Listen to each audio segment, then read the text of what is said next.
for being who you are.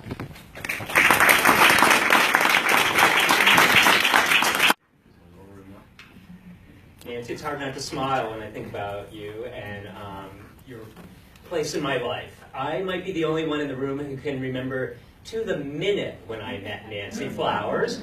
It was October 17, 1989 at 5:04 p.m. And the reason I know that is I was shaking Nancy Flowers' hand and saying, I'm a graduate student at Stanford and I just joined Group 19, Amnesty International in Palo Alto, and everybody says I need to meet you. And then this earthquake happened. The earth shook. It was the Loma Prieta earthquake. And I think, Earth-shaking encounter. Totally. And so, I always joke that the earth moved when we met, and you are truly a mover and a shaker for human rights education. You have been one of the most important mentors to me, as important as any graduate student professor I had. The very first publication I had was The Uprooted, a curriculum guide about refugees, which we need to update, and I think that would be a great project to work on together. Nancy, you introduced me to colleagues around the globe, and through them I got to work with them talking about human rights education at a very formative time in the world post-1989 and a lot of the changes happening in Eastern Europe and the post-Soviet Union. And the other thing I want to say about Nancy is Nancy has not only been a mentor to me as an HRE advocate and an educator and an academic, but Nancy mentors the whole person. And Nancy has listened to me talk about every boyfriend in my life, has listened to me through like every breakup, and I still remember the piece of advice you gave me when I adopted my first cat. And Nancy said, you know, boyfriends come and go, but when you adopt a cat, that's forever. And so in so many ways, I just carry Nancy's advice with me everywhere. Thank you, Nancy.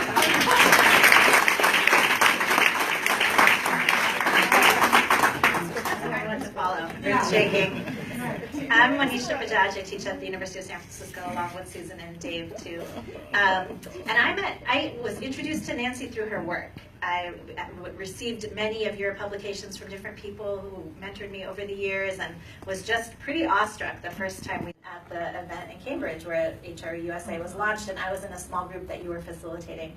And I was like, oh, Nancy Flowers, small group! Because I've been assigning my students, I've been reading your work, I've been assigning my students your work for years, and then to actually interact with you and realize how humble and generous and giving and brilliant and just what a great perspective you have on this whole field that has really mentored and shaped so many people doing different things throughout. And then moving back to the Bay Area, getting chances to meet you for coffee in Berkeley and coming away with notes and pages of notes and notes of things that we talk about and ideas, and getting to work on the Human Rights Education Theory, Research, and Praxis textbook with you, writing the afterword. It's just been such a joy to be able to interact with you, learn from you, find out that many of my friends were your students in Palo Alto growing up, just that we have so many connections in so many ways that our lives have converged and grown, and I'm so much richer for all of our conversations and so much in awe of all that you do, and so grateful that this organization gets to recognize you with this award.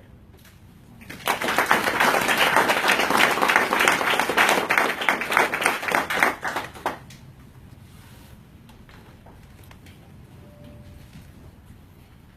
see how we can do this. Best laid plans.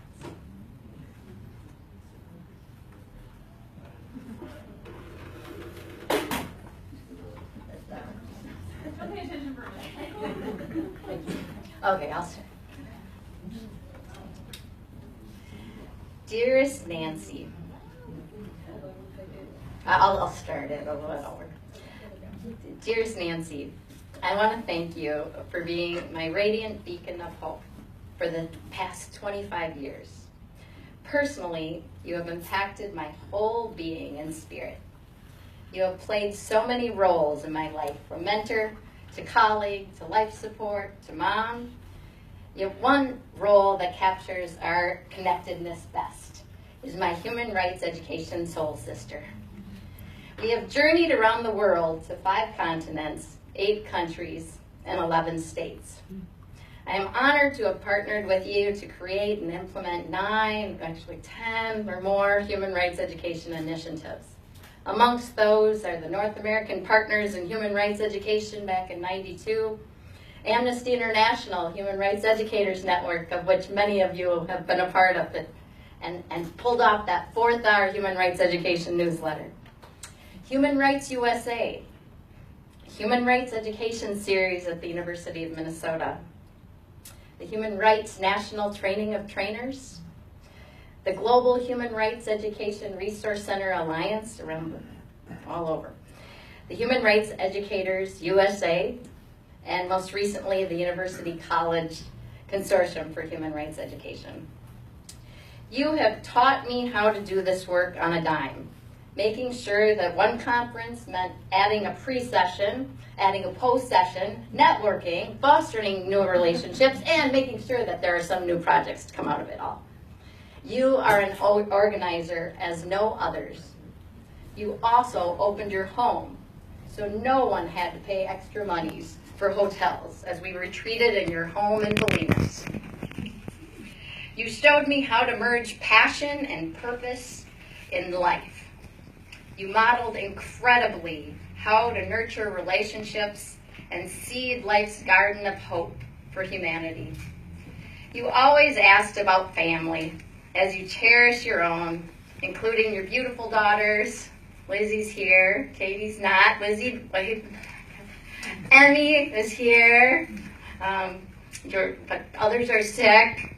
And your beautiful partner in crime and all of your family. My husband Eric knows that we may never have had our 2 beautiful children if it wasn't for you. Stories there, we won't go into it. You even provided my daughter her spiritual name, Esperanza, when we were together while I was 6 months pregnant in the Beijing Women's Conference back in '95. It is fitting that my daughter, Esperanza Condra, was able to put together this wonderful video that you're seeing in the background, a tribute with photos, but we'll show it at a different session. My family all loves you and knows you are an unyielding lighthouse and garden of hope for us. Thanks for all that you do and all that you are, especially being my human rights education soul sister. And Nancy, we aren't done yet. We have 2 continents to go, so look out Antarctica and Australia.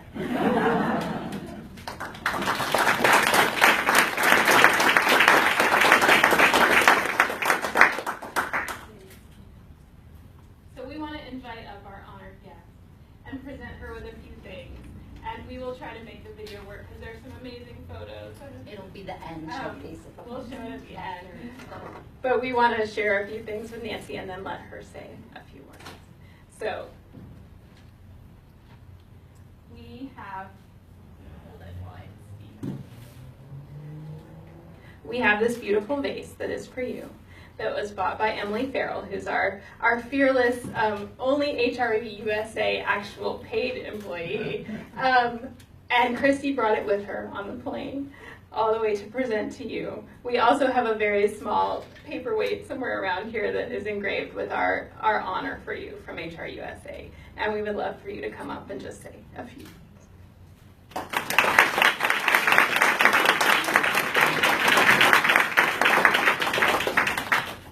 I hope you all know this was a surprise. I was planning a reception for our O'Brien Award winners, and this is amazing, but I also am a little bit embarrassed to get an award for doing what I love to do. And as you can hear, to do it with such amazing people. And indeed, that's one of the joys of the work. Particularly, I want to point out a special guest tonight, who I hope she doesn't mind my calling her the grandmother of human rights education, Shula Koenig.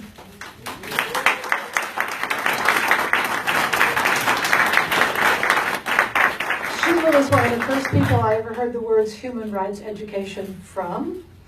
Her organization, which is now called the People's Movement for Human Rights Education, then was called People's Decade for Human Rights Education. One has been acknowledged by the UN for an outstanding achievement for work in human rights. Shula, we're so honored to have you here in the Bay Area now. Thank you for coming here. So much has been said, and I'm going to be really brief. I just want to say something about human rights education in the United States. There's never been a more important time for it to happen. When most Americans hear the word rights, they think, oh yeah, constitutional rights, civil rights. They never think about social and economic rights being human rights. Healthcare, a living wage. And if they hear the words human rights, they think, oh yeah, atrocities in other people's countries. Long way away from here. Our work is really to make human rights apply here, to make it obvious that the dignity of the human being, the equality of all human beings applies here. And that's our work, to bring human rights home here. Thank you very much.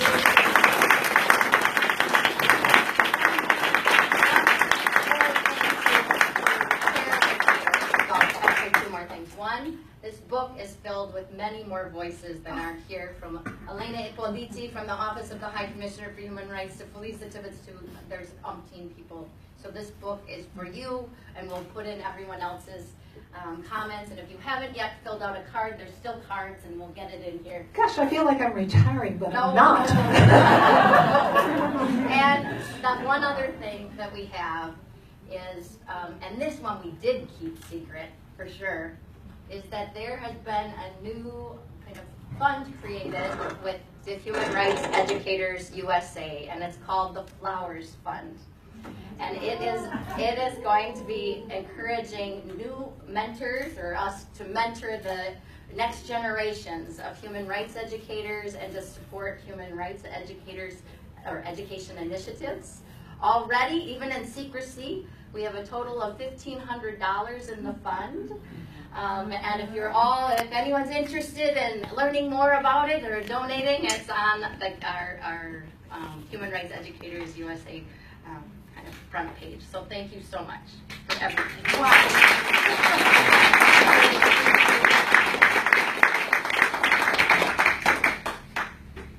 So we had our agenda was very well organized until I was late and then tech issues, but thank you for bearing with us. So we also tonight want to honor some special guests who are receiving the Ed O'Brien Award, which is a project of HRE USA, spearheaded by Nancy, of course.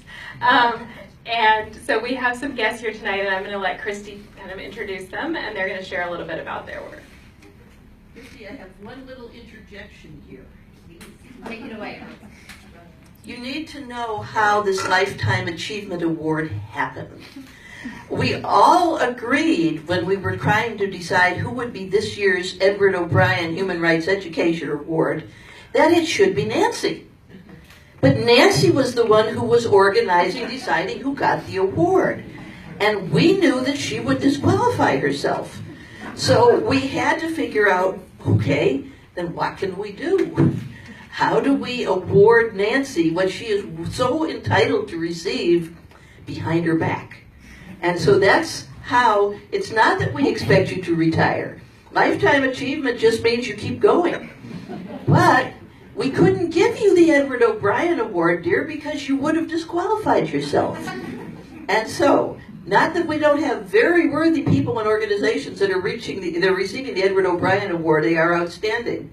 But understand that it is of Nancy's essence that we had to be very sneaky in order to award her anything at all. And the sneakiness has paid off.